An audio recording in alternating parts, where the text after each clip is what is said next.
want to start is a good one.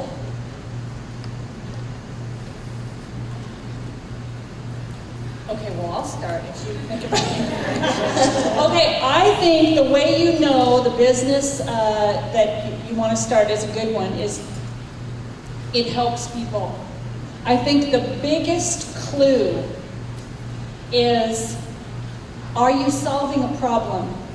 Are you helping other people in some form or fashion? Because when I think about each and every one of us has an assignment, a work for which we were perfectly created and matched, well, that's your work. You'll know, and you'll know that you'll know because you have peace about it.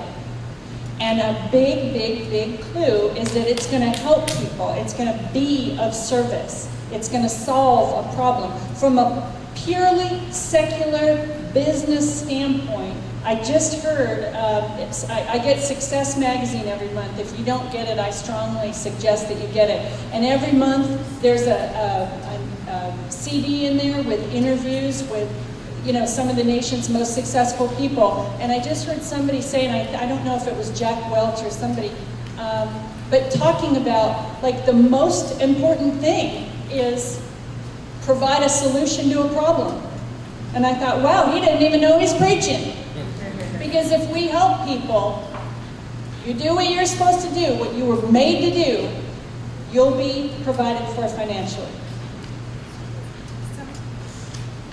Some other ways to help you understand, is this business right? Is it the right business? First of all, understanding whether that's you who should be doing the paying. Do you have the gifts? Do you have the skill set to be able to solve the pain that you believe that you've been called to solve? The other thing that you can do is do your research, and there's some incredible resources, especially with the Small Business Administration, that you should be aware of if you're not. The Inland Empire Women's Business Center, the Inland Empire Small Business Development Center. As you put together a plan, as you study the industry, you do want to know, how is that industry doing? What is the market saying about that industry?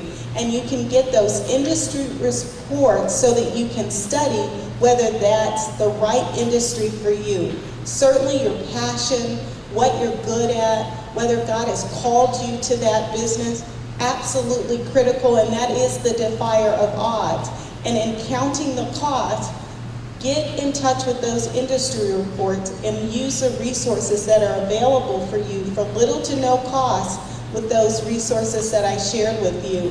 And there's some incredible classes through the business school, and I do want to acknowledge one of our board members who is a leader at this church, Sharon Takaha, who's at our table. We're very grateful. I have to acknowledge our board member. But there's some incredible resources that are right in your neighborhood. Use those resources to evaluate the industry so that you can make some practical decisions in that respect as well.